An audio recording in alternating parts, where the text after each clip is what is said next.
பயிற்சி 1.5 second sum F of G G of F ரெண்டுமே கண்டுபிடிக்கிறது ஈக்குவலாக இருக்கும்போது ஈக்குவலாக இருக்குன்னு எடுத்துக்கிட்டு நம்ம கேயின் மதிப்பை கண்டுபிடிக்கணும். அதாவது எஃப் ஆஃப் ஜியும் ஜி ஆஃப் எஃப்பும் நமக்கு ஈக்குவல்னு கண்டிஷனை எடுத்துக்கிட்டு இப்போ இதை எப்படி எழுதுவீங்க? F of x g of x, இதை g of x f of எக்ஸுன்னு எழுதுவீங்களா? இந்த மாதிரி எடுத்துக்கிட்டு கேயின் மதிப்பு கடைசியில் நம்ம கண்டுபிடிக்கணும். இப்போ எஃப் ஆஃப் எக்ஸோட வேல்யூ என்ன உங்களுக்கு? 3x + 2 3x + 2.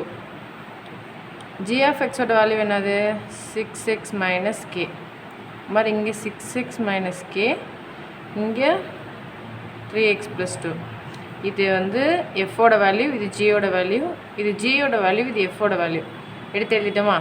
எழுதுனதுக்கப்புறம் என்ன பண்ணணும்? ஃபஸ்ட்டு என்ன இருக்கோ அதை அப்படியே போட்டுட்டு இங்கே எக்ஸ் உள்ள இடத்த பிளாங்காக விட்டுட்டு இந்த +2 போட்டுட்டு பேக் சைடில் நமக்கு என்ன வேல்யூ இருக்கோ அதை அப்படியே எடுத்துகிட்டு வந்து உள்ள எழுதுவோமா? 6x - k எழுதியாச்சு. இந்த ஸ்டெப் ஓவர். இந்த இடத்துல 6ஐயும் அப்படியே போடுங்க, எக்ஸ் உள்ள இடத்த பிளாங்காக விட்டுருங்க, இந்த -k அப்படியே போடுங்க. பேக் சைடில் என்ன வேல்யூ இருக்கோ அதை எடுத்துகிட்டு வந்து உள்ளே அப்படியே எழுதிடுங்க. அப்போ 3x + 2. அடுத்த ஸ்டெப் என்ன பண்ணலாம்? இது ரெண்டுத்துக்கும் இடையில மல்டிபிள் இருக்குன்னு அர்த்தம். ஃபஸ்ட்டு நம்ம பெருக்கல் வேலையை தான் முதல்ல முடிக்கணும். கூட்டலை போய் கூட்டக்கூடாது. ஃபஸ்ட்டு பெருக்கல் முடிக்கணும். இப்போ இதை வந்து உள்ளே விட்டு நம்ம பெருக்கணும். இப்போ 6 3 18, இங்கே எக்ஸ் இருக்கனால எக்ஸு, இந்த மைனஸையும் போட்டுக்கோங்க. அடுத்து இங்கேருந்து இங்கே பெருக்கிறப்ப கேக்கு முன்னாடி 1 இருக்குன்னு அர்த்தம். 1 3 3 3k ப்ளஸ் இந்த 2 அப்படியே போட்டுக்கோங்க. அது மாதிரி இதையும் பெருக்கிறப்ப 6 3 18, இங்கே எக்ஸ் இருக்கனால எக்ஸு ப்ளஸ்ஸை போட்டுக்கோங்க. அடுத்து 6 2 12, இந்த -kவை அப்படியே போட்டுக்கோங்க. இந்த 6ஓட இந்த ப்ராக்கெட் எண்டிங் வரையும் தான் பெருக்கணும். இந்த 3ஓட இது வரையும் தான் பெருக்கணும். பெருக்கி எழுதிட்டோம். எழுதுனதுக்கப்புறம் ரெண்டு பக்கமும் எது ஒரே மாதிரி இருக்குன்னு பார்க்குறப்ப இந்த 18xம் 18x ஒரே மாதிரி இருக்குது, வேறு எதுவும் ஒரே மாதிரி இல்லை. மீது என்ன இருக்குது? -3k இங்கே இருக்குது, இந்த சைடில் ஒரு -k இருக்குது, அது இந்த சைடில் வரப்போ +kன்னு ஆகிடும்.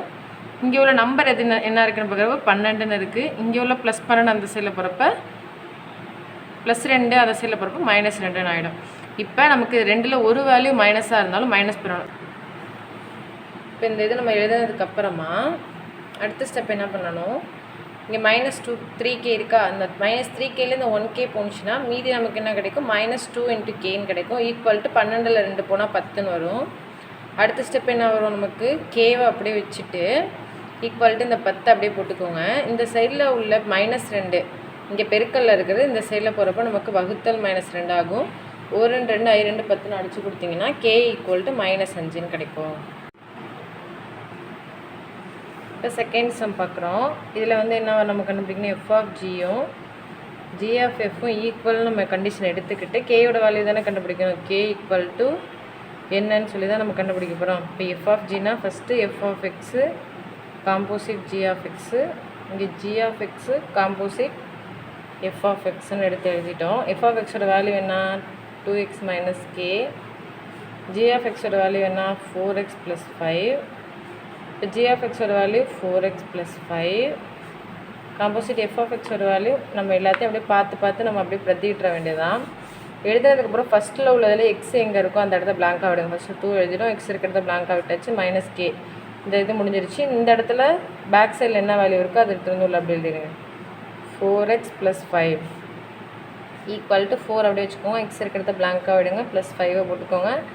பேக் சைடில் உள்ள வேல்யூ எடுத்து அப்படியே எழுதுங்க. 2x - k. இப்போ என்ன பண்ணணும்? இதை வந்து இன்சைட் மல்டிபிள் பண்ணணும். இங்கே பெருக்கல் இருக்கனால பெருக்கல்னு அர்த்தம். இந்த மாதிரி ப்ராக்கெட் இருந்துச்சுன்னா அப்போ 2 4 8, இந்த எக்ஸு ப்ளஸ்ஸு I 2 10, இந்த ப்ராக்கெட் முடிகிற வரையும் தான் பெருக்கணும். மைனஸ் இந்த கேவை அப்படியே எடுத்து எழுதிடுங்க. ஈக்குவல் டு இங்கே 4 2 8, இங்கே எக்ஸ் இருக்கனால எக்ஸு மைனஸு இதோட இதை பெருக்கிறப்ப நமக்கு 4k, மைனஸ் இருக்கனால மைனஸ் போட்டு 4 × k 4k +5 இந்த வரையும் தான் நம்ம பெருக்கணும். இதை +5. ரெண்டு பக்கத்துலையும் 8x ஒரே மாதிரி அடித்து கொடுத்தாச்சு. மீதி வந்து கேவை மட்டும் ஒரு சைடு வச்சுக்கோங்க. -k அப்படியே வச்சுட்டிங்க. இங்கே உள்ள -k இந்த சைடில் வரப்போ +4kன்னு கிடைக்கும். இங்கே வந்து என்ன நம்பர் இருக்குது? 5 இருக்குது. இந்த சைடில் நமக்கு என்ன இருக்குது? 10 இந்த சைடில் வரப்போ -10ன்னு கிடைக்கும். இப்போ நமக்கு ஒரு வேல்யூ மைனஸாக இருந்தாலும் மைனஸ் பண்ணணும். இப்போ 4ல் இங்கே 1 இருக்குன்னு அர்த்தம். 4ல் 1 போனால் 3. பெரிய நம்பர் சிம்பிள்னு பார்த்தா ப்ளஸ்ஸு, அதனால் நம்ம மென்ஷன் பண்ண தேவையில்லை. அப்போ இதோட வேல்யூ 3k = 5ல் 10ல் 5 போனால் நமக்கு இப்போ 3k = -5ன்னு இருக்கா? இப்போ நம்ம என்ன பண்ணணும்? கேவை மட்டும் அப்படியே வச்சுட்டு ஈக்குவல் டு -5 அப்படியே வச்சுட்டு இந்த சைடில் உள்ள பெருக்கல் உள்ள இந்த சைடில் வரப்போ நமக்கு வகுத்தலாக வரும். இப்போ k = -5/3 கிடைக்கும். இதுதான் அதோட ஆன்சர்.